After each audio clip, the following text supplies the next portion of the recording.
नमस्कार, राम राम, सत श्री अकाल, आदाब दोस्तों। स्वागत है आपका अपने YouTube channel history by Vinod Kashyap के अंदर। दोस्तों, हमने आज जिस टॉपिक को पढ़ना है वो टॉपिक आप जानते हैं दोस्तों कि इससे पहले हमने 3 पार्ट पढ़ लिए हैं 1857 की क्रांति को लेकर, और आज ये हमारा चौथा पार्ट है 1857 की क्रांति को लेकर। लेकिन आज हम राजस्थान के क्षेत्रों में या राजस्थान की छावनियों में होने वाली क्रांति को क्या करेंगे, हम पढ़ेंगे। लेकिन दोस्तों, वीडियो शुरू करने से पहले मेरी आप लोगों से एक छोटी सी अपील कि जो बच्चे मेरे चैनल के साथ नए जुड़े हैं वो मेरे चैनल को सब्सक्राइब कर लीजिए और साथ ही साथ बेल आइकन को भी दबा लीजिए ताकि मेरे आने वाले न्यू वीडियोस के नोटिफिकेशन आपको क्या होते रहे, मिलते रहे।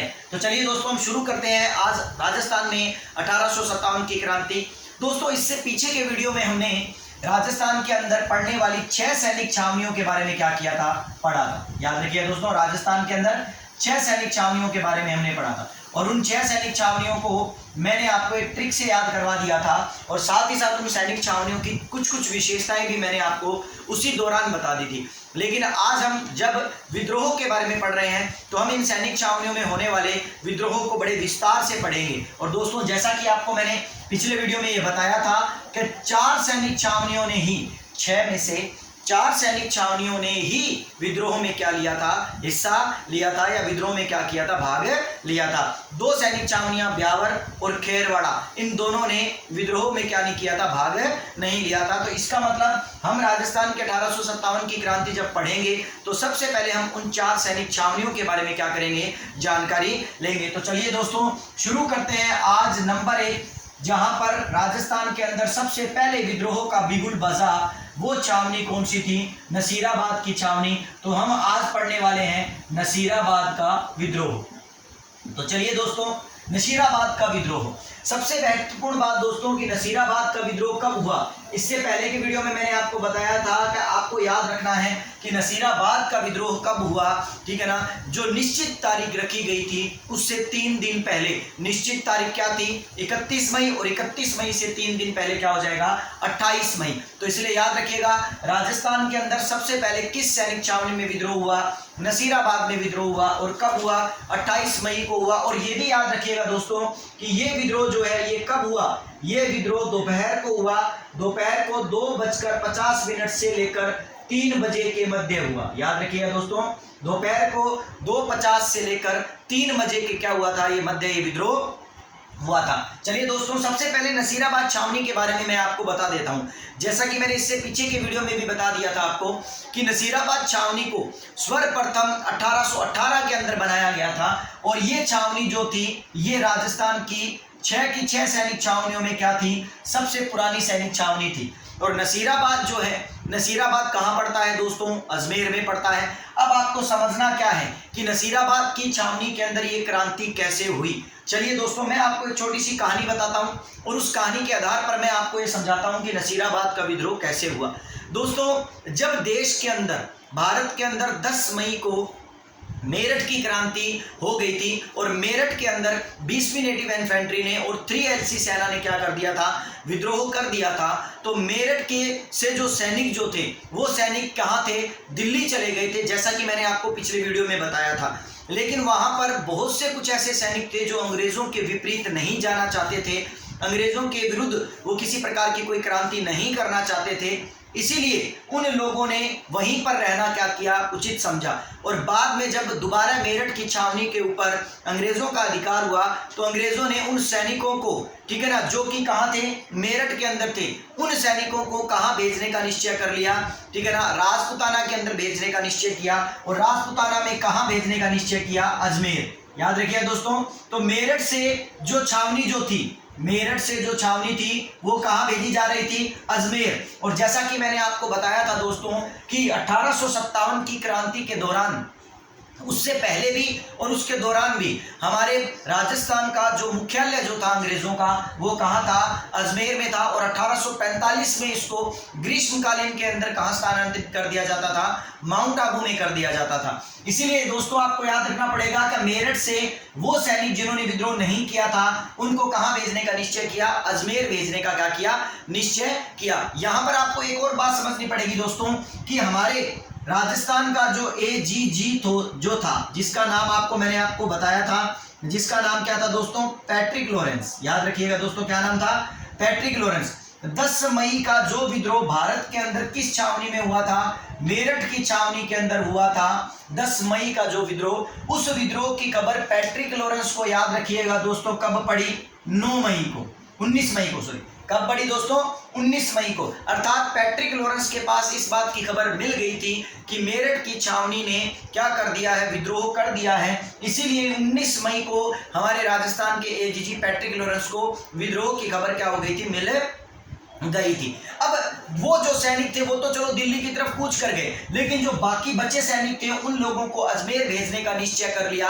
और इस बात का पता किसे चल गया, पैट्रिक लॉरेंस को चल गया। और पैट्रिक लॉरेंस को पता लगा कि मेरठ से एक छावनी जो है वो कहां पर आकर मतलब कहां पर रुकी गई है या उसको रोका गया है, अजमेर में रोका गया है। जबकि अजमेर अंग्रेजों का मुख्यालय था, अजमेर जो था वो अंग्रेजों का मुख्य केंद्र था। इसीलिए दोस्तों कि पैट्रिक लॉरेंस को यह समझ में आने लगा कि कहीं ये जो सैनिक छावनी आई है, अगर इसके अंदर विद्रोह की भावना जग गई, क्योंकि ये आए तो विद्रोही सैनिकों के साथ ही हैं, हो सकता है विद्रोही सैनिकों की ये चाल भी हो कि वो क्या है कि अपने कुछ सैनिकों को यहाँ छोड़ दें और फिर वो सैनिक जो है जब किसी टुकड़ी के अंदर जाकर मिले तो वो उन टुकड़ी को भी क्रांति करने के लिए क्या करें, प्रेरित करें। इसीलिए कहते हैं कि ये जो सैनिक छावनी जो अजमेर में रखी गई थी, इस अजमेर की सैनिक छावनी को क्या किया, पैट्रिक लॉरेंस ने यहाँ रुकने नहीं दिया। अर्थात यहाँ पर क्या किया, इन सैनिकों को अजमेर में इसलिए नहीं रुकने दिया क्योंकि अजमेर अंग्रेजों का मुख्यालय था। और कहते हैं कि यहाँ से इस छावनी को या यहाँ से जो मतलब सैनिक आए थे उनको कहाँ भेजने का निश्चय कर लिया, नसीराबाद भेजने का क्या कर लिया, निश्चय कर लिया। अब दोस्तों आपको समझना यह है कि वो सैनिक छावनी जिसे मेरठ नहीं रखा गया, ठीक है ना, वो सैनिक छावनी जिसे अजमेर नहीं रखा गया, और वो सैनिक छावनी जिसे बाद में कहां भेजा गया, नसीराबाद भेजा गया। लेकिन नसीराबाद भेजने के बाद नसीराबाद के छावनी के जो मुख्य अंग्रेज अधिकारी थे उनको इस बात को कह दिया गया कि आपके पास जो सैनिक छावनी मेरठ से आई है अर्थात अजमेर से आ रही है, ठीक है ना, उस सैनिक छावनी के सैनिकों से उनके हथियार क्या कर लिए जाएं, छीन लिए जाएं। और साथ ही साथ दोस्तों फर्स्ट बंबई, ठीक है ना, रेजिडेंट से कुछ सैनिकों को मंगवा कर बुलवा कर इन सैनिकों की जो कि अजमेर से आ रहे थे, जो मेरठ के सैनिक थे, जो कि कौन सी रेजिमेंट के सैनिक थे दोस्तों, ये याद रखिएगा, 15वीं एनआई। 15वीं एनआई का मतलब होता है 15वीं नेटिव इन्फेंट्री के सैनिक थे। इन सैनिकों पर बंबई से आए गए फर्स्ट बंबई लॉन्चर्स के सैनिक जो थे उनको क्या कर दिया गया, तैनात कर दिया गया इनके ऊपर कि वो इन पर पूरी नजर रखें, कहीं ये क्या है, सैनिकों को क्रांति के लिए क्या नहीं कर रहे हो, भड़का नहीं रहे हों।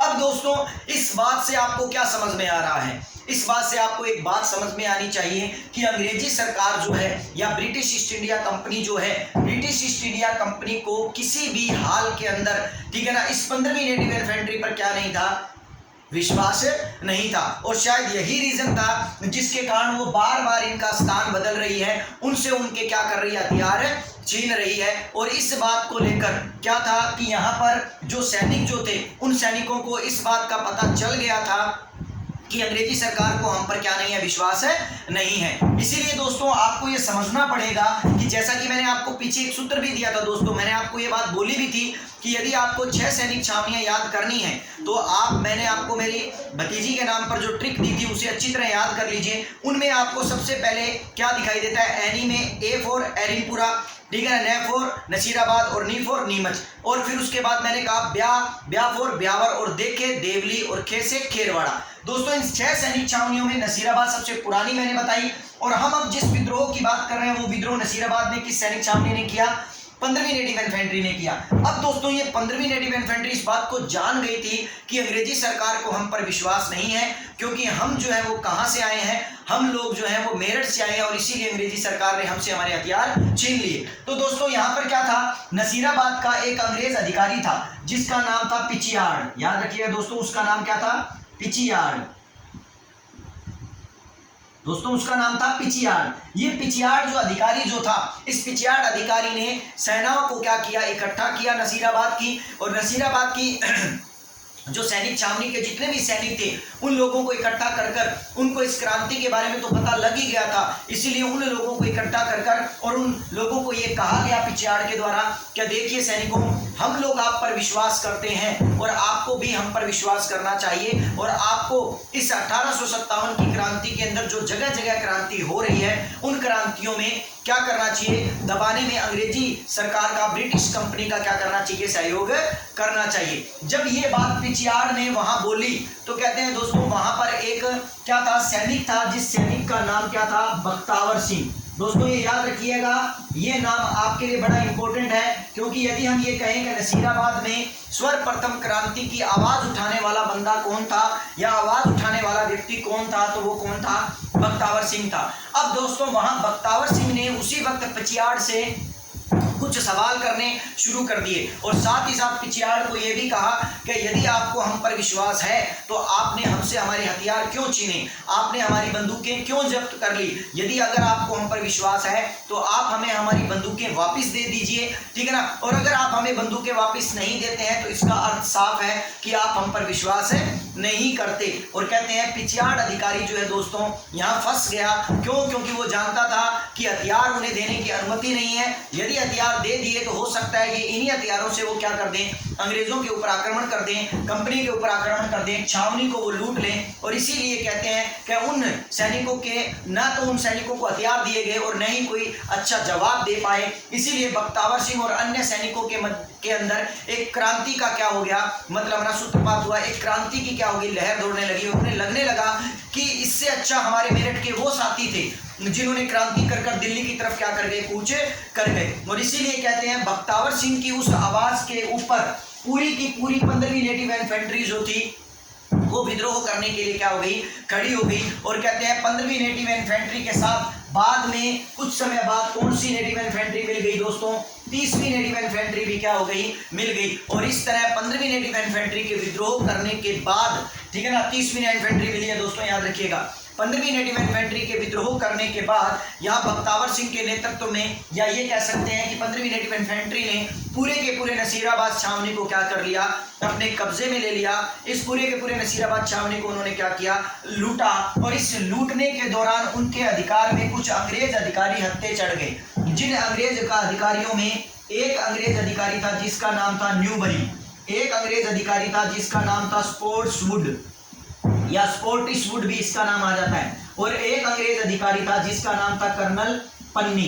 दोस्तों यहाँ पर मैं आपको केवल 2 अंग्रेज अधिकारियों के बारे में एक बार बताऊंगा, क्यों, क्योंकि ये 2 अंग्रेज अधिकारी विद्रोहियों के हत्थे चढ़ गए थे, उन विद्रोहियों के हत्थे या उन क्रांतिकारियों के हत्थे जिन्होंने नसीराबाद के अंदर विद्रोह किया था, अर्थात 15वीं नेटिव इन्फेंट्री ने। और दोस्तों न्यूबरी और स्पोर्ट्सवुड जब क्रांतिकारियों के हत्थे चढ़े तो इन क्रांतिकारियों ने न्यूबरी और स्पोर्ट्सवुड की क्या कर दी, हत्या कर दी, और कर्नल पन्नी डर के मारे किधर भागने लगा, जोधपुर की तरफ भागने लगा। और कहते हैं जोधपुर की तरफ भागते हुए कर्नल पन्नी जो है इसको हार्ट अटैक आ गया, और हार्ट अटैक आने के कारण, दिल का दौरा पड़ने के कारण इसकी क्या हो गया, इसकी वहीं मृत्यु हो गई। तो दोस्तों आपको ये समझना ही पड़ेगा कि इनके नाम के आगे कर्नल जरूर लगा हुआ है, लेकिन दोस्तों ये तो आप लोग हो जो क्या है कांस्टेबल की तैयारी करते हो, एसआई की तैयारी करते हो, या किन्हीं ऐसी परीक्षाओं की तैयारी करते हो जिनमें फिजिकल देते हैं तो हमें 5-5, 10-10, 15-15, 20-20 किलोमीटर क्या कर लिया जाता है, दौड़ाया जाता है। और रियलिटी तो ये है कि आप लोग वास्तविक रूप में एक सच्चे क्या हो, मतलब है ना, इस पोस्ट के क्या हो, लायक हो। लेकिन ऐसे लोग जो अपने नाम के आगे कर्नल लगा लेते हैं लेकिन थोड़ी दूर भागते हैं तो दिल का क्या पड़ जाता है, दौरा पड़ जाता है, और क्या जाते हैं, मर जाते हैं। तो ये केवल अधिकारी गद्दी पर बैठने लायक थे, इनके नाम के आगे तो कर्नल क्या है दोस्तों यूं लगा दिया जाता है, क्योंकि अंग्रेजी सरकार थी और इनके द्वारा ही इनको क्या दिए गए थे, पदवियां धारण प्रदान की गई थी। तो याद रखिएगा दोस्तों, कर्नल पन्नी जोधपुर भागते हुए दिल के दौरे से मरा, और न्यूबरी और स्पोर्ट्सवुड क्रांतिकारियों के हत्थे चढ़ गए और उन्होंने उनको क्या कर दिया, मौत के घाट उतार दिया। अब आपको यहां पर दोस्तों मैं एक बड़ी इंपॉर्टेंट बात बताने वाला हूं, जो इंपॉर्टेंट बात क्या है वो यहां ध्यान दीजिए। वो इंपॉर्टेंट बात है न्यूबरी को लेकर। याद रखिएगा दोस्तों, यदि आपके पास ये क्वेश्चन इस कदर आता है, किस कदर कि बताइए राजस्थान के अंदर सर्वप्रथम किस अंग्रेज को मौत के घाट उतारा गया, या ये कह दीजिए कि 1857 की क्रांति के दौरान सर्वप्रथम किस अंग्रेज को राजस्थान में क्या किया गया था, मौत के घाट उतारा गया था। तो याद रखिएगा दोस्तों, वो कौन है, न्यूबरी है। ये बड़ा इंपॉर्टेंट क्वेश्चन है जो क्या है बड़ा मतलब है ना इंपॉर्टेंट रूप से बनाया गया है, या ये समझ लीजिए कि मैंने इसको थोड़ा ध्यान देकर आपको ये समझाने की कोशिश की है। तो इसलिए याद रखिएगा, न्यूबरी वो पहला अंग्रेज था जिस पहले अंग्रेज को राजस्थान के अंदर क्या किया गया था, मौत के घाट उतारा गया था। उसके बाद स्पोर्ट्सवुड और उसके बाद क्या है कर्नल पन्नी जोधपुर में क्या हुआ, भागते हुए दिल के दौरे से क्या हो गया था, मर गया था। अब दोस्तों ये जो सैनिक छावनी थी, जो नसीराबाद की सैनिक छावनी थी, यहां पर आपको ये भी समझना पड़ेगा दोस्तों कि ये नसीराबाद की सैनिक छावनी ने जब नसीराबाद से गोला बारूद लूटा और गोला बारूद लूटकर फिर इस सैनिक छावनी ने सोचा कि हम क्या करें, तो इसीलिए कहते हैं कि नसीराबाद की सैनिक छावनी बाद में किधर की तरफ कूच कर चली गई, दिल्ली की तरफ कूच करने लगी। अर्थात इन सब सैनिक छावनियों को कहां पहुंचना था, दिल्ली। क्यों दिल्ली पहुंचना था, क्योंकि इन सब की सब सैनिक छावनियों को बहादुर शाह जफर को अंग्रेजों से आजाद करवाना था, अर्थात मुगल गद्दी को आजाद करवाना था। इससे पहले हमारे देश के अंदर मुगलों का शासन था और अंतिम मुगल सम्राट जो है वो बहादुर शाह जफर को कहा जाता है। यदि बहादुर शाह जफर क्या हो जाते, आजाद हो जाते, तो आप मान के चलिए इस बात को कि हमारा देश भी क्या हो जाता, आजाद हो जाता। इसीलिए इनका ध्येय केवल एक ही था कि दिल्ली को क्या करना, अंग्रेजों के हाथों से आजाद करना। और इसीलिए दोस्तों ये भी याद रखिएगा कि इस 1857 की संपूर्ण क्रांति का मुख्य नेता किसे कहा जाता है, मुख्य नेता बहादुर शाह जफर को ही कहा जाता है, वो इसी वजह से ही कहा जाता है। तो चलिए दोस्तों, नसीराबाद के सैनिक जो है वो दिल्ली की तरफ कूच करने लगे, दिल्ली की तरफ जाने लगे और वो दिल्ली की तरफ क्या हो गए, निकल गए। इसलिए आपको ये जो सैनिक छावनी है ये क्यों इंपॉर्टेंट है ये भी बता देता हूं दोस्तों कि नसीराबाद सैनिक छावनी के ही सैनिक ऐसे थे एकमात्र जो क्या थे, दिल्ली पहुंचे थे। वरना हर सैनिक छावनी के सैनिक जो है वो दिल्ली जाने का प्रयास करेंगे, लेकिन कहीं ना कहीं रास्ते में गुड़गांवा में, कोई नारनौल में, कोई कहाँ क्या है वो क्या करेंगे, हार जाएंगे अंग्रेजी सेना से, ठीक है ना। तो और इधर इधर क्या हो जाएंगे, तितर बितर हो जाएंगे। तो इसलिए आपको ये समझना पड़ेगा कि नसीराबाद सैनिक छावनी एकमात्र ऐसी सैनिक छावनी थी जो क्या थी, क्या है मतलब ना, मैंने आपको बताया कि नसीराबाद जो के सैनिक जो थे वो एकमात्र ऐसी सैनिक छावनी के सैनिक थे जो कहां पहुंचे थे, दिल्ली पहुंचे थे। तो चलिए दोस्तों, आशा करता हूं आपको ये छावनी का पूरा विवरण जो है आपको अच्छी तरह क्या हो गया होगा, याद हो गया होगा कि नसीराबाद की सैनिक छावनी कब हुई, 28 मई को कितने बजे हुई, 2:50 से लेकर 3 बजे के बीच में हुई। करने वाले कौन कौन से थे, 15वीं नेटिव इन्फेंट्री के और 30वीं नेटिव इन्फेंट्री के। इसमें सर्वप्रथम आवाज किसने उठाई, बख्तावर सिंह ने उठाई। यहाँ पर किस अधिकारी से क्वेश्चन किए गए थे, पिचियाड़ नामक अधिकारी से क्वेश्चन किए गए थे, प्रश्न पूछे गए थे। और उसके बाद किन अधिकारियों में, अंग्रेज अधिकारियों को मौत के घाट उतारा गया था, न्यूबरी और स्पोर्ट्सवुड के क्यों क्या किया था, मौत के घाट उतारा गया था। और नसीराबाद राजस्थान के अंदर याद रखिएगा सबसे पुरानी सैनिक छावनी है और नसीराबाद ही वो सैनिक छावनी है जिसको हमारे लोक देवता डूंग जी के द्वारा क्या किया गया था, लूटा गया था। याद रखिएगा दोस्तों, डूंग जी ने इस सैनिक छावनी को क्या किया था, लूटा था। तो चलिए दोस्तों, हम नसीराबाद सबसे पुरानी की सैनिक छावनी के बारे में भी बात कर चुके हैं और ये क्रांति कंप्लीट हो चुकी है। यदि आप इसका स्क्रीनशॉट लेना चाहें तो ले लीजिए। चलिए दोस्तों, हम बात करेंगे इसके बाद राजस्थान की दूसरी सैनिक छावनी की कि किस तरह राजस्थान के अंदर दूसरी सैनिक छावनी जहां पर विद्रोह हुआ वो कौन सी थी। दोस्तों, राजस्थान के अंदर 28 मई के बाद दूसरी सैनिक छावनी जहां विद्रोह हुआ वो सैनिक छावनी कौन सी थी, वो सैनिक छावनी थी दोस्तों नीमच। तो यहां हम पढ़ने वाले हैं दोस्तों किसका विद्रोह, नीमच का विद्रोह। याद रखिएगा दोस्तों, किसका विद्रोह, नीमच का विद्रोह। और नीमच का विद्रोह जो है वो कब हुआ दोस्तों, 3 जून सन 1857 को। जैसा कि मैंने आपको बताया था दोस्तों, मैं कहीं भी आगे सन न लगाऊं तो आप समझ लीजिए क्योंकि हमारा टॉपिक जो है वो 1857 से रिलेटेड है, इसीलिए याद रखिएगा उन सब के आगे क्या आएगा, 1857 आएगा। लेकिन जहां भी 58 आएगा, 56 आएगा, 59 आएगा, 60 आएगा तो वहां मैं बोल दूंगा और वहां मैं लिख दूंगा। इसलिए जितनी भी डेट मैं यहाँ लिखता हूँ अगर उनके आगे मैं सन नहीं लगाता तो आप समझ लीजिए वो सन जो है वो कब के हैं, 1857 के हैं। तो चलिए दोस्तों, हम बात करने वाले हैं नीमच की। लेकिन दोस्तों, नीमच के बारे में तो मैंने आपको कल ये बात बताई थी अपने पहले वीडियो के अंदर, इससे पीछे की वीडियो के अंदर, कि दोस्तों नीमच जो है वो सैनिक छावनी जो है वो कहाँ पड़ती है, वो तो एमपी में पड़ती है। तो ये राजपूताना से कैसे संबंधित हुई दोस्तों, नीमच छावनी जो एमपी में पड़ती है ये राजपूताना से संबंधित इसलिए हुई क्योंकि इस नीमच छावनी पर मेवाड़ का आधिपत्य था और मेवाड़ के पॉलिटिकल एजेंट का क्या था, इस पर क्या था, अपना मतलब ना पकड़ थी। तो इसलिए याद रखिएगा नीमच छावनी का संपूर्ण जो था मतलब ना ये कह सकते हैं कि उसका भार संभालने का जो पूरा संपूर्ण कार्यभार जो था वो मेवाड़ के क्या था, पॉलिटिकल एजेंट किसके पास था, शावर्स के पास था। किसके पास था? शावर्स के पास था। तो इसलिए याद रखिएगा, मेवाड़ के पॉलिटिकल एजेंट को नीमच की छावनी का क्या किया गया था, मतलब है ना ये प्रबंध सौंपा गया था। चलिए नीमच के बारे में बात करते हैं। नीमच का विद्रोह कब हुआ दोस्तों? 3 जून को, अर्थात नसीराबाद की क्रांति के बाद ये विद्रोह जो है वो 3 जून को किया गया। यहां पर ये विद्रोह हुआ कैसे दोस्तों, इसके बारे में बात करते हैं। इस छावनी का एक अधिकारी था जिसका नाम था कर्नल एबोट। याद रखिए दोस्तों, इसका एक अंग्रेज अधिकारी था इस छावनी का, जिसका नाम क्या था? Colonel Abbott. दोस्तों कर्नल एबोट को इस बात के बारे में पता लगा कि राजस्थान के राजपुताना की नसीराबाद छावनी के अंदर क्या हो गया है? विद्रोह हो गया है। जब इस बात का यहाँ के अंग्रेज अधिकारियों को पता लगा तो कर्नल एबोट बड़ा चिंतित हुआ और उसने सोचा कि जो विद्रोह नसीराबाद में हुआ था वो क्यों हुआ था दोस्तों, यदि आप उसे गौर से ढंग से समझोगे और ढंग से आपने उसे समझा और ढंग से आपने उसको मेरी क्या वीडियो को अच्छी तरह समझ रहे हो तो आपको पता लगेगा कि वो विद्रोह अविश्वास के कारण हुआ, क्योंकि अंग्रेजी सरकार को सैनिकों पर विश्वास नहीं था। यदि 15वीं नेटिव इन्फेंट्री को वो इस तरह बर्ताव न करते और उनके बंदूकें उन्हें वापस दे दी जाती तो क्या वो विद्रोह करते? बिल्कुल नहीं करते दोस्तों। इसका मतलब नसीराबाद छावनी का विद्रोह जो था वो अविश्वास के कारण हुआ, और ये बात कौन जानता था? कर्नल एबोट जानता था। इसलिए कर्नल एबोट ने क्या किया, नीमच की छावनी के सभी सैनिकों को अगले दिन एक मैदान में क्या कर लिया, इकट्ठा करवा लिया। और उस दिन की तारीख क्या थी? 2 जून, मतलब 3 जून से एक दिन पहले। और कहते हैं उस मैदान में खड़ा कर कर्नल एबोट ने और कुछ अंग्रेजी सैनिकों ने उन सभी सैनिकों को ये कहा कि हमें मालूम है कि आप लोग हम पर विश्वास करते हैं और हम भी आप पर विश्वास करते हैं, और इसीलिए हमने आप लोगों के हथियार भी क्या नहीं किए, जब्त नहीं करवाए हैं। और आप यहाँ पूरे भारत में अंग्रेजी सरकार के विरुद्ध होने वाले इस विद्रोह को दबाने में हमारा क्या करोगे? सहयोग करोगे। और इसी विश्वास के चलते हम लोग जो है वो मिलकर क्या करेंगे? कार्य करेंगे। लेकिन कहते हैं कि वहां पर इस कर्नल एबोट की इस बात को एक सिपाही सुन रहा था दोस्तों, जिसका नाम था मोहम्मद, ठीक है ना, मोहम्मद अली, ठीक है ना, मोहम्मद अली। याद रखिएगा, मोहम्मद अली बेग इसका पूरा नाम है। तो मोहम्मद अली जो सिपाही जो था वो सुन रहा था, और ये मोहम्मद अली सिपाही जो था वो कहां से था दोस्तों? अवध से था। और अंग्रेजी सरकार के बारे में मैंने आपको कारणों के अंदर ये बताया था कि अंग्रेजी सरकार ने अवध को कुशासन का आरोप लगाकर क्या कर लिया था? हड़प लिया था। और अवध की जो बेगम थी उसका नाम क्या था? हजरत महल, बेगम हजरत महल। याद रखिएगा, तो बेगम हजरत महल जो थी, उस बेगम हजरत महल से लॉर्ड डलहौजी ने अवध को क्या किया था? कुशासन का आरोप लगाकर छीन लिया था।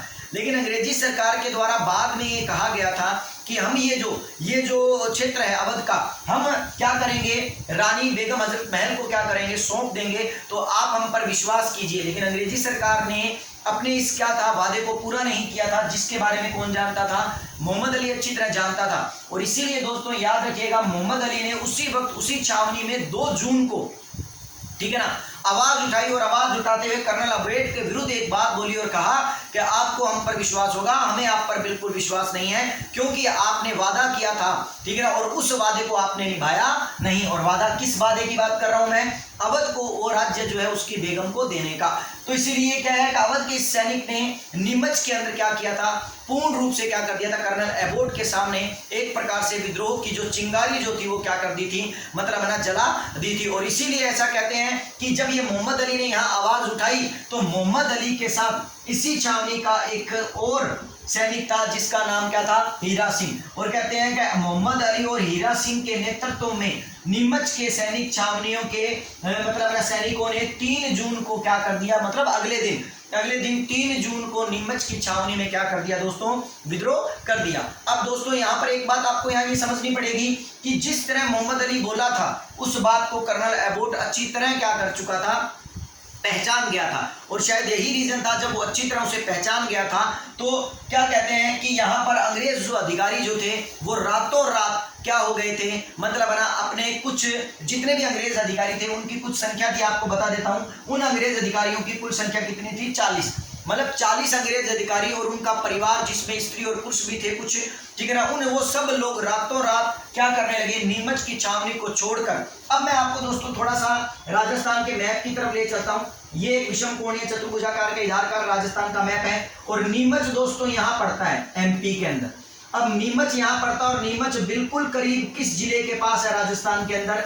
चित्तौड़गढ़ के पास है। याद रखिएगा दोस्तों, किसके पास है? चित्तौड़ के पास है। अब आपको समझना क्या है, आप जानते हो चित्तौड़ किसका हिस्सा है? मेवाड़ का हिस्सा है।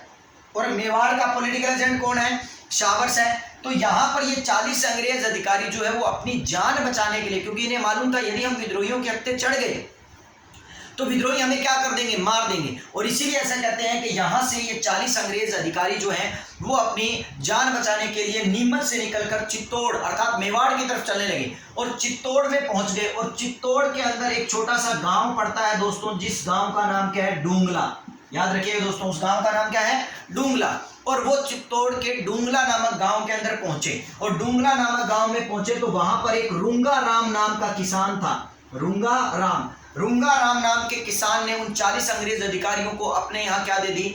शरण दे दी। अब इस बात का पता पीछे जब क्या हुआ कि नीमच का विद्रोह किया सैनिकों ने, तो उन्होंने भी देखा कि हम भी कोई 2-4 अंग्रेज को क्या करेंगे? मौत के घाट उतारेंगे, ताकि उनको पता लगे कि उन लोगों ने हम पर किस कदर जुल्म किए हैं। क्यों? क्योंकि वो नसीराबाद में भी इस चीज को देख चुके थे, ठीक है ना। इसीलिए नीमच के लोगों ने जब देखा तो वहां पर कोई भी अंग्रेज अधिकारी जो था वो उनको नहीं मिला।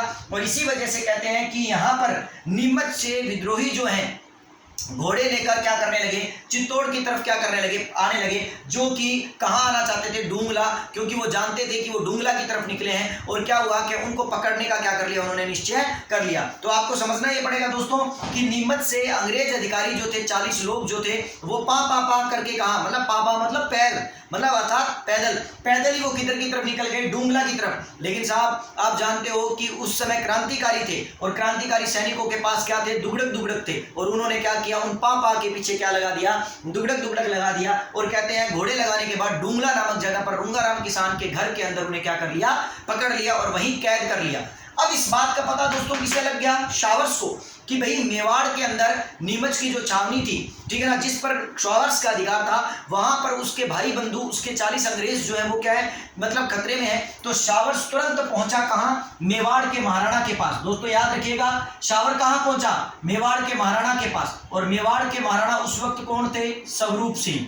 महाराणा स्वरूप सिंह। मेवाड़ के महाराणा स्वरूप सिंह को बोला कि आप मुझे अपनी सैनिक सहायता दीजिए और मेरी सैनिक सहायता खुद, हम दोनों की मिलीजुली सैनिक सहायता जो है वो हमारे अंग्रेजी अधिकारियों को क्या करने जाएगी? बचाने जाएगी। और शावर्स स्वरूप सिंह की और शावर्स की सम्मिलित सेना जो है वो किधर की तरफ आने लगी? डूंगला की तरफ आने लगी। और डूंगला की तरफ आने लगी तो इस बात का पता विद्रोहियों को चल गया, क्रांतिकारियों को चल गया, नीमच की छावनी के सैनिकों को चल गया कि अब शावर्स बहुत बड़ी सेना लेकर आ रहा है और हमें इस क्षेत्र को क्या कर देना चाहिए? छोड़ देना चाहिए। इसीलिए यहाँ पर आपको एक और यहाँ समझना पड़ेगा दोस्तों। दोबारा मैं मैप को एक प्रकार से बनाने की कोशिश कर रहा हूं, थोड़ा मैं यहाँ बना देता हूं, नीचे शायद दिखाई नहीं दे, मैं यहाँ दोबारा इस मैप को बना देता हूं राजस्थान के मैप में, ठीक है दोस्तों।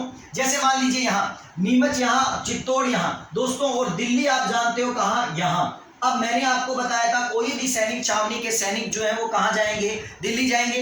अब आपको समझना यह है दोस्तों कि चित्तौड़ से वो जो सैनिक, जो क्रांतिकारी जिन्होंने डूंगला नामक जगह पर क्या कर रखा है? अंग्रेजी अधिकारियों को बंदी बना रखा है, वो क्या करेंगे? अब यहाँ डूंगला से निकलेंगे और डूंगला से निकलकर किधर जाने का प्रयास करेंगे?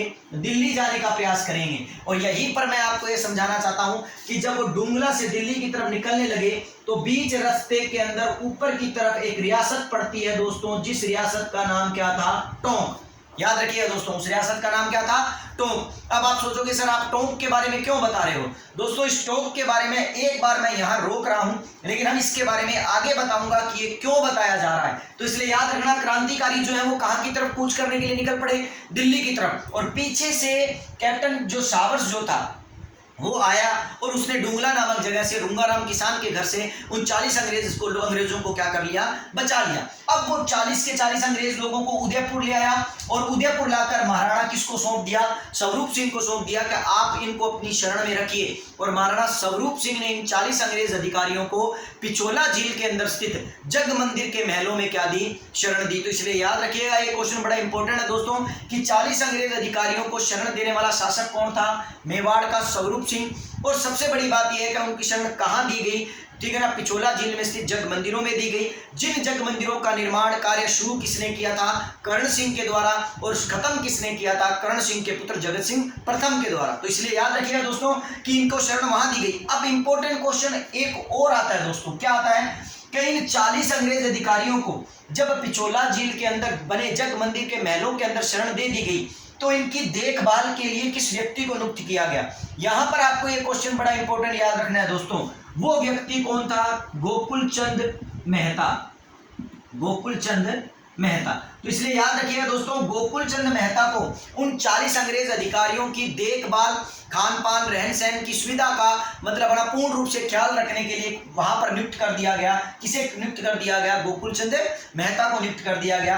इस तरह कैप्टन शावर्स अपनी सेना लेकर वापिस कहां, किधर की तरफ जाने की कोशिश करने लगा? नीमच की तरफ, क्योंकि वो जानता था कि नीमच छावनी को हमें दोबारा क्या करना है? अपने अधिकार में लेना है, और वहां पर अगर विद्रोही हैं तो उन विद्रोहियों को क्या करना है? उस विद्रोह को क्या करना है? दबाना है। तो इसलिए याद रखिएगा, नीमच छावनी में क्या है कि आपको दोबारा अंग्रेज जाएंगे, दोबारा कैप्टन शावर्स की सेना जाएगी और नीमच को अपने अधिकार में क्या करेगी? लेगी। तो चलिए दोस्तों, अब मैं आपको थोड़ा सा यहां से साफ कर देता हूं। अगर आप इसका स्क्रीनशॉट लेना चाहें तो ले सकते हैं। चलिए अब मैं थोड़ा सा यहां से इसको थोड़ा साफ करके और आपको वो बात बता देता हूं जो बात मैं आपको बताना चाह रहा था। दोस्तों जैसा कि मैंने आपको बताया था कि क्रांतिकारी जो हैं कहां थे? ठीक है ना, डुंगला में, और डुंगला से वो कहां जाने गए? दिल्ली जाने लगे। तो बीच में पड़ी दोस्तों टोंक रियासत, और आप जानते हो दोस्तों टोंक रियासत के अंदर हमारी राजस्थान की सबसे छोटी सैनिक छावनी थी जिसका नाम क्या था? देवली। और मैंने शुरू में बताया था दोस्तों, देवली जो है वो कहां पड़ती है? टोंक के अंदर पड़ती है। तो इसलिए याद रखना कि टोंक से ये जब क्रांतिकारी गुजरने लगे, और उस समय का सन क्या था? 5 जून। 3 जून को कहां क्रांति हुई दोस्तों? नीमच में। और जस्ट 2 दिन बाद जब वो एक दो दिन उनको लग गए, और 2 दिन बाद जब वो देवली से गुजरने लगे, तो देवली के सैनिकों को मिलाकर उन क्रांतिकारियों ने, किन क्रांतिकारियों ने? नीमच के क्रांतिकारियों ने क्या किया? कहां विद्रोह कर दिया? देवली के अंदर भी विद्रोह कर दिया 5 जून को। तो इसलिए आपको ये समझना पड़ेगा कि देवली के सैनिकों को विद्रोह करवाने में सबसे बड़ा हाथ किसका था? नीमच के सैनिकों का था। ठीक है ना। और सबसे बड़ी बात, वो विद्रोह कब हुआ? 3 जून के जस्ट बाद, 2 दिन बाद, मतलब कब हुआ? ठीक है ना, 5 जून को हुआ। तो चलिए दोस्तों, ये तो छोटा सा विद्रोह था, लेकिन अभी हम क्या करेंगे? नीमच की छावनी के बारे में अभी कुछ और फैक्ट पढ़ने वाले हैं, जिनके बारे में मैं आपको इंपॉर्टेंट फैक्ट बता देता हूं। ये इंपॉर्टेंट फैक्ट जो है वो तो आपने पढ़ लिए, ठीक है ना, जो लगभग क्या है आपको कहीं और वीडियो में भी देखने को मिल जाएंगे, कुछ और लोगों के द्वारा पढ़ाए गए मतलब ना चीज़ों में भी मिल जाएंगे, बुक में भी मिल जाएंगे। लेकिन कुछ ऐसे भी फैक्ट है दोस्तों जिनके बारे में हम जो पढ़ना चाह रहे हैं वो बड़ा इंपॉर्टेंट है। वो क्या? सुनिए नंबर 1। देखिए दोस्तों, नीमच छावनी जो थी, उस नीमच छावनी के अंदर अंग्रेजों का एक क्या था? संदेशवाहक था। याद रखिएगा दोस्तों, नीमच छावनी में अंग्रेजों का क्या था? एक संदेशवाहक था। संदेशवाहक का मतलब ये होता है दोस्तों, जो अंग्रेजों तक क्या करता था? सूचनाएं पहुंचाया करता था। ठीक है ना दोस्तों। तो ये अंग्रेजों तक एक व्यक्ति जो था वो सूचनाएं पहुंचाया करता था, लेकिन इस बात का पता नीमच के सैनिकों को भी था, और वहां पर एक व्यक्ति था जिसका नाम था पटेल तारा। ठीक है ना, इसको भी था। तो कहते हैं कि पटेल तारा ने, ठीक है ना, अंग्रेजों तक सूचना न पहुंचे नीमच के विद्रोह की, जल्दी पहुंचनी तो थी कभी ना कभी तो, लेकिन जल्दी न पहुंचे, और संदेशवाहक जाकर क्या न करके ले आए, मतलब ना कोई फोर्स या कोई सेना न लेकर आए। इसीलिए क्या किया? इस पटेल तारा ने अंग्रेजों के क्या किया? संदेशवाहक को क्या कर दिया? मौत के घाट उतार दिया, उसे मार दिया। ये याद रखना। और ये पटेल तारा जो था वो कहाँ का था दोस्तों? निम्बाहेड़ा का। याद रखिएगा। और निम्बाहेड़ा कहाँ पड़ता है दोस्तों? चित्तौड़गढ़ में। ये भी याद रखिएगा, निम्बाहेड़ा कहाँ पड़ता है? चित्तौड़गढ़ में। अब आप समझ गए होंगे मेरी बात दोस्तों कि डुंगला भी चित्तौड़ में पड़ता है, निम्बाहेड़ा भी चित्तौड़ में पड़ता है। अर्थात ये सारा मैटर जो है ये मेवाड़ रियासत से जुड़ा हुआ था। कहते हैं पटेल तारा ने अंग्रेजों के उस संदेशवाहक की हत्या कर दी, जो पटेल तारा निम्बाहेड़ा से था। अब जब कैप्टन शावर्स दोबारा नीमच गया और नीमच जाकर उसने नीमच छावनी को अपने अधिकार में ले लिया, तो उसे इस बात का पता लगा कि पटेल तारा ने उस संदेशवाहक की हत्या कर दी थी। इसी कारण संदेशवाहक हमें आकर क्या नहीं कर पाया? सूचना नहीं दे पाया, और ये विद्रोह हो गया, और हमारे 40 लोगों को यहाँ से क्या करना पड़ा? मजबूरन भागना पड़ा। तो कहते हैं कि इसी पटेल तारा को बाद में, ठीक है ना, क्या कर दिया गया था? अंग्रेजों के द्वारा क्या दे दी गई थी? फांसी दे दी गई थी। और फांसी भी कैसे दी दोस्तों? कि इसको तो फांसी का मतलब कहने का, फांसी देने के बाद इसको तोप के मुहाने पर बांध दिया गया था, और बाद में इसको तोप से क्या कर दिया था? उड़ा दिया था। तो ये बड़ा इंपॉर्टेंट क्वेश्चन है कि नीमच छावनी से जुड़े, ठीक है ना, ठीक है, अंग्रेजों के संदेशवाहक की हत्या करने वाला व्यक्ति निम्बाहेड़ा का कौन था?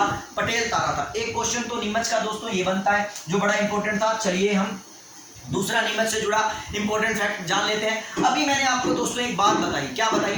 कि यहाँ पर क्या था? कर्नल एबोट इस मतलब ना नीमच छावनी के दुर्ग को क्या करके चला गया था?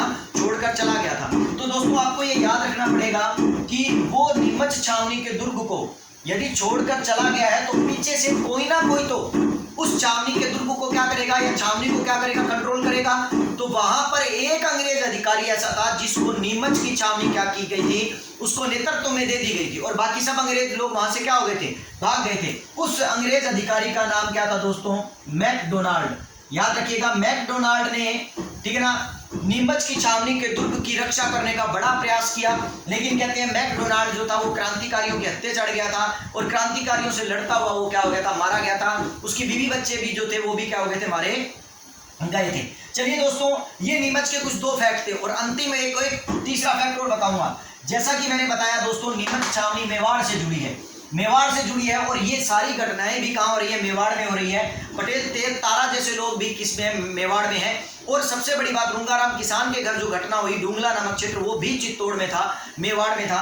तो यहाँ पर सबसे इंपॉर्टेंट बात क्या हुई कि मेवाड़ के अंदर जितने भी सिपाही थे और जितनी भी जनता थी, वो मेवाड़ के सिपाही, जैसा कि मेवाड़ भीलकोर सेना के बारे में भी आप सुनते हो, मेवाड़ के जितने भी सिपाही थे जो अंग्रेजों के पक्ष में थे, उनके अंदर भी एक अफवाह ने बड़ा क्या कर लिया था, घर कर लिया था। वो अफवाह क्या थी, मेवाड़ के सैनिकों को ये पता लगा कि अंग्रेजी सरकार हमें जो खाना देती है, ठीक है ना, हमारे सैनिकों को जो खाना देती है, उस खाने के आटे के अंदर हड्डियों का चूरा मिलाया गया है।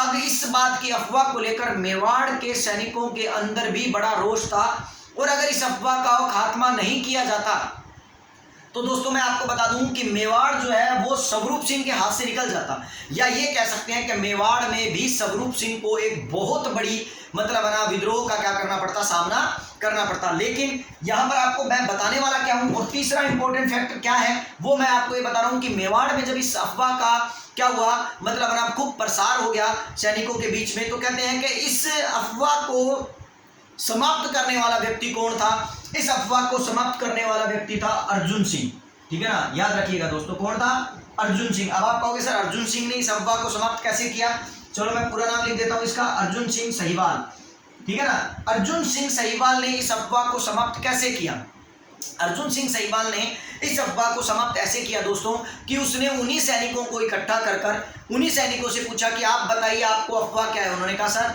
आटे के अंदर क्या मिलाया गया, हड्डी और चूरा मतलब उसके अंदर हड्डियों का चूरा मिलाया गया। तो अर्जुन सिंह सहीवाल ने कहा कि मैं भी भारतीय हूँ और मैं भी तुम्हारी तरह क्या हूँ, एक सैनिक हूँ और मैं भी एक हिंदू हूँ और आप समझदार हो कि यदि मैं इस तरह का आटा खाऊंगा तो मेरा धर्म भी भ्रष्ट होगा। इसीलिए आज मैं देखिए आपके सामने ये बात बिल्कुल झुटलाते हुए बता रहा हूं कि ऐसा आटे में कुछ भी नहीं है। और उसने आटा जो है वो अपनी कहाँ रख लिया, जीभ पर रख लिया और इस तरह उसने उन सैनिकों के इस अफवाह को क्या करवाया, खत्म करवाया। तो इसलिए याद रखिएगा दोस्तों, अर्जुन सिंह सहीवाल मेवाड़ का वो व्यक्ति था जिसके द्वारा आटा अपनी जुबान पर रखकर, ठीक है ना, मेवाड़ के मतलब क्या किया था, सैनिकों के एक अफवाह को क्या करवाया था, समाप्त किया था। तो चलिए दोस्तों, उनके संदेह को क्या किया था, दूर किया था। तो ये नीमच से जुड़ी कुछ इंपॉर्टेंट फैक्ट्स थे दोस्तों जो हमने पढ़े। आशा करता हूं कि नीमच की छावनी का विद्रोह जो है वो आपको अच्छी तरह क्या आ गया होगा, समझ आ गया होगा। और साथ ही साथ हमने कौन सी सैनिक छावनी के विद्रोह को पढ़ लिया है, देवली की सैनिक छावनी के विद्रोह को भी क्या कर लिया है, पढ़ लिया है। मैं थोड़ा सा टाइम देख लेता हूं दोस्तों कि टाइम कितना हो गया इस वीडियो को। दोस्तों इस वीडियो को 37 मिनट से 38 मिनट होने को है और 38 मिनट का वीडियो हो चुका है। और आप जानते हो दोस्तों मेरे मोबाइल में ज़्यादा स्पेस नहीं रहता है, ज़्यादा से ज़्यादा 40 या 45 मिनट का स्पेस रहता है। तो चलिए देखते हैं आगे का वीडियो का जो टॉपिक है वो अगर पूरा होता है तो मैं आपको क्या करूंगा, पूरे टॉपिक को करवाने की क्या करता हूं, मतलब प्रयत्न करता हूं। हमारे पास 6 से 7 मिनट पड़े हैं अभी। तो चलिए दोस्तों, हम इसी तरह राजस्थान की दूसरी जो अलग मतलब हमारे पास 3 छावनियों में क्रांति हो चुकी है और अब चौथी रह गई है केवल। क्यों? क्योंकि हम जानते हैं कि केवल और केवल कितने सैनिक छावनियों में क्रांति की थी, 4 सैनिक छावनियों ने क्रांति की। और अब जिस सैनिक छावनी की क्रांति बच गई है वो कौन सी है, एरिनपुरा की क्रांति।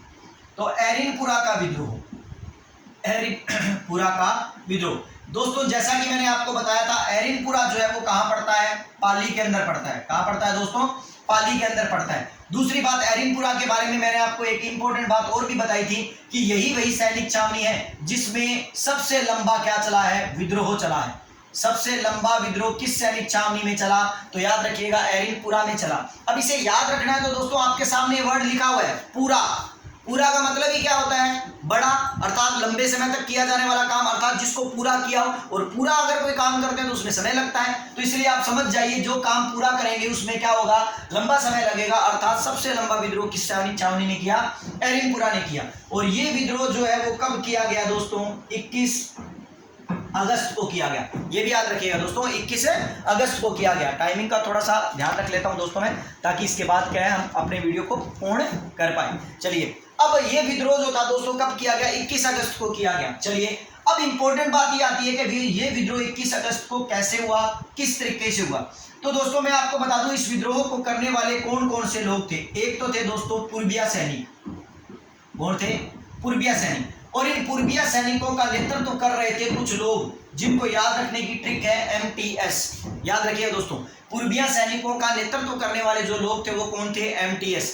अब आप पूछोगे सर MTS क्या है, तो चलो मैं आपको MTS के बारे में बताऊंगा, लेकिन उससे पहले मैं इस पूरी एरिनपुरा की छावनी की क्रांति के बारे में बता देता हूं। दोस्तों ये समय जो है वो कब का है, अगस्त का है, अर्थात ग्रीष्म काल का है। और आप जानते हो कि एरिनपुरा की छावनी के अंदर क्या था कि सैनिकों की संख्या कम हो गई थी। क्यों कम हो गई थी, क्योंकि राजस्थान के अंदर बहुत जगह पर क्या थी, 3 सैनिक छावनियों ने विद्रोह कर दिए थे और अंग्रेजी सरकार के पास सैनिकों की संख्या कम हो गई थी। इसलिए उन्होंने नए रंगरूटों को, नए सैनिकों को क्या करने का निश्चय किया, भर्ती करने का निश्चय किया। और उन्होंने किन सैनिकों को भर्ती किया, पूर्बिया सैनिकों को।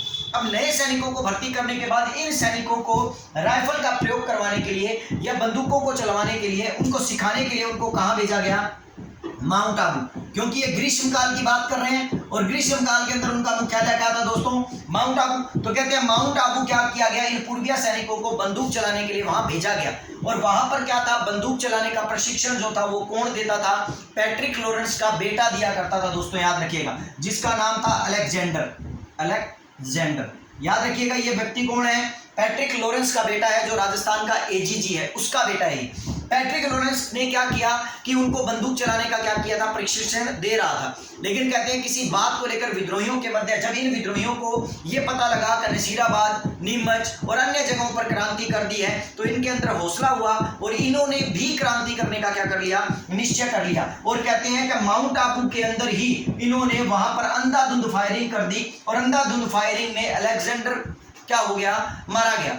अब अलेक्जेंडर मारा गया, इस बात का पता किसको लगा, इस बात का पता लगा पैट्रिक लॉरेंस को, जो उसका पिता था और राजस्थान का AGG था। पैट्रिक लॉरेंस को गुस्सा तो बहुत आया कि मैं इन सैनिकों को मौत के घाट उतार दूंगा, लेकिन दोस्तों सिचुएशन उस समय इस प्रकार की थी कि सभी जगह पर सैनिक उनके विरुद्ध विरोध कर रहे थे। अगर पैट्रिक लॉरेंस ऐसा कुछ कार्य करता तो शायद देश के अंदर यह क्रांति और भी बड़े पैमाने पर हो जाती। क्यों, क्योंकि लोगों को लगता कि अंग्रेजी सरकार वास्तविक रूप में सैनिकों के साथ क्या नहीं कर रही है, अच्छा व्यवहार नहीं कर रही है। इसीलिए याद रखिए दोस्तों कि क्या हुआ, उन पूर्बिया सैनिकों को कहां भेजने का निश्चय कर लिया, एरिनपुरा। कि भी उनको माउंट आबू नहीं रखेंगे, चलिए उनको कहां भेज देते हैं, एरिनपुरा भेज देते हैं। अब ये पूर्बिया सैनिक जब एरिनपुरा गए तो एरिनपुरा के अंदर जोधपुर लीजियन के जो सैनिक थे, अर्थात हम जिन व्यक्तियों के बारे में बात करेंगे, वहां एरिनपुरा के जो सैनिक थे उन्होंने उनका बड़ा गर्मजोशी से स्वागत किया, ठीक है ना। और गर्मजोशी से स्वागत करते हुए उनके हौसले को क्या किया, सलाम किया और उनके साथ मिलकर एरिनपुरा में क्या कर दिया, विद्रोह कर दिया, जो 23 अगस्त को हो गया। तो 21 अगस्त से विद्रोह शुरू हो गया था दोस्तों, क्योंकि ये सैनिक कहां के थे, एरिनपुरा के ही थे, ठीक है ना, जिन्होंने विद्रोह किया। तो इसलिए याद रखिए कि अब इन विद्रोह का नेतृत्व करता कौन कौन थे, अर्थात इस विद्रोह को नेतृत्व कौन कर रहे थे, एरिनपुरा का। तो यहां मैं नाम लिखता हूं दोस्तों, M से बना मोती खां। क्या बना दोस्तों, मोती खां। T से बना तिलक राम। तो MTS याद रखना है दोस्तों आपको, केवल M से बना मोती खां, T से बना तिलक राम और S से बना क्या दोस्तों, शीतल प्रकाश। क्या बना, शीतल प्रकाश। ये 3 लोग थे जिन्होंने क्या किया था, इस क्रांति का, एरिनपुरा की क्रांति का नेतृत्व किया था। लेकिन दोस्तों इस S से एक चीज याद रखना, ये S जो है वो एक प्रकार से 2 भी लगता है। जब हम S लगाते हैं तो आप याद रखिए उसको क्या है, 2 की तरह लिख लेते हैं, ऐसे लगाकर 2 लगा लेते हैं या 2 लगा देते हैं, अपने कई बार ऐसे 2 लगाते हैं। तो इसलिए याद रखिए कि इस S से 2 व्यक्तियों का नाम आता है, जिसमें एक व्यक्ति का नाम और बड़ा इंपॉर्टेंट है, और S से बना शिवनाथ सिंह। क्या बना दोस्तों, शिवनाथ सिंह। अब आप कहोगे सर ये शिवनाथ सिंह कौन है, तो चलिए मैं बता दूं दोस्तों, एरिनपुरा का नेतृत्व तो इन लोगों ने जरूर किया, लेकिन आपको ये याद रखना पड़ेगा कि इन सब लोगों को कहां जाना था, दिल्ली जाना था। लेकिन मैंने कहा कि ये लोग तो विद्रोह बड़ा लंबा चला एरिनपुरा का, तो ये विद्रोह लंबा कैसे चला। एरिनपुरा पड़ता है पाली में, और पाली के अंदर ही दोस्तों एक ठाकुर था जो कहाँ का था, आहुआ का। और आहुआ का जो वो ठाकुर था उसका नाम था ठाकुर कुशाल सिंह चंपावत।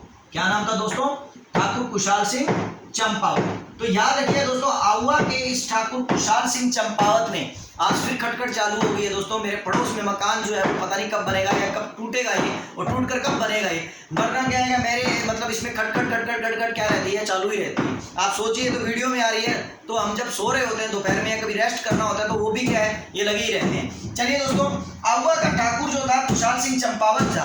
अब कहते हैं कि एरिनपुरा के जो सैनिक जो थे, एरिनपुरा के सैनिक जो दिल्ली जाना चाहते थे, लेकिन उनको इस बात का पता लगा कि आहुआ का ठाकुर जो है वो भी विद्रोह करने मतलब ना मारवाड़ के खिलाफ क्या कर रहा है, अपनी मतलब ना विद्रोह को क्या कर रहा है, करना चाहता है। तो एरिनपुरा के जो सैनिक जो थे, जो इनके नेतृत्व में थे, ये लोग दिल्ली जाने से पहले कहाँ गए, ठाकुर कुशाल सिंह चंपावत के पास गए, क्योंकि दोनों क्षेत्र कहाँ पड़ते हैं, पाली में। आहुआ भी कहाँ है दोस्तों, पाली में। और कहते हैं ठाकुर कुशाल सिंह चंपावत ने इन सैनिकों का नेतृत्व स्वीकार कर लिया और इनको अपने पास रख लिया।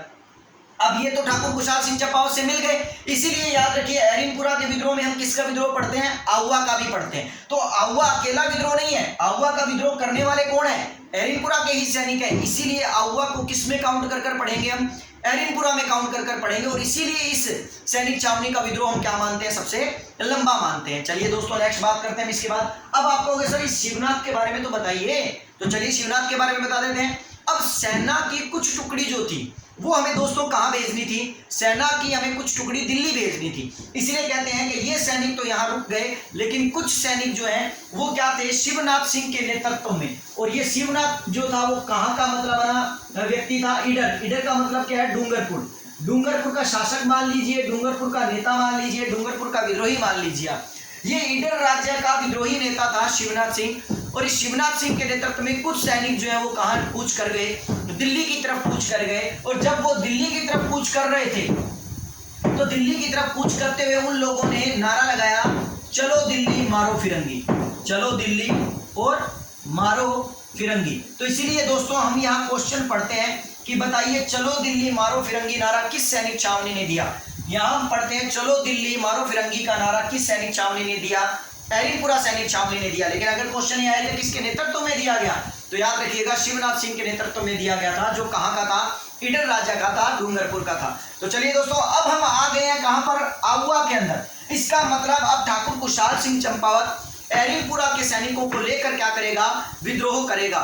लेकिन दोस्तों ये विद्रोह हम पढ़ेंगे नेक्स्ट वीडियो के अंदर, क्योंकि नेक्स्ट वीडियो में इसलिए बनाने वाला हूं क्योंकि अब ये वीडियो बहुत लंबा हो गया है। यदि मेरी इसी प्रकार की जानकारी को आप पूरा सुनना चाहते हैं, पूरा देखना चाहते हैं, वीडियो से पूरा जुड़ा रहना चाहते हैं, तो मेरे नेक्स्ट वीडियो को जरूर देखें, जो 1857 की क्रांति का 5वां पार्ट होगा दोस्तों। और ये क्रांति मैं आपको बड़े विस्तार से करा रहा हूं, ताकि आपको दोबारा कभी भी इस क्रांति के लिए किसी बुक को नहीं उठाना पड़े, क्योंकि हम कोटेशनों के बारे में भी बात करेंगे कि कौन कौन सी कोटेशनें जो है वो 1857 की क्रांति के दौरान बोली गई हैं। तो दोस्तों आशा करता हूं आपका आज दिया गया जो ज्ञान है या मेरा आज का जो वीडियो है वो बड़ा अच्छा लगेगा। और अगर जिन बच्चों को अच्छा लगे तो वो मेरे जो है क्या है कमेंट बॉक्स के अंदर कमेंट जरूर करें और मुझे जरूर हौसला दें। और साथ ही साथ जो बच्चे कुछ पूछना चाहते हो तो आप मुझे व्हाट्सएप पर भी क्या कर सकते हैं, मैसेज कर सकते हैं। आप मेरा नंबर जो है वो इसी चैनल के किसी भी बैनर पर लगे हुए बैनर से ले सकते हैं। और आप मुझे क्या है कमेंट बॉक्स कमेंट कर भी मेरा हौसला क्या कर सकते हैं, बढ़ा सकते हैं। धन्यवाद दोस्तों, आशा करता हूं हम मिलेंगे नए वीडियो में, हम मिलेंगे नए वीडियो में और इससे भी कहीं बेहतरीन जानकारी को लेकर। अब मुझे विदा कीजिए, अब मुझे इजाजत दीजिए। धन्यवाद दोस्तों, नमस्कार।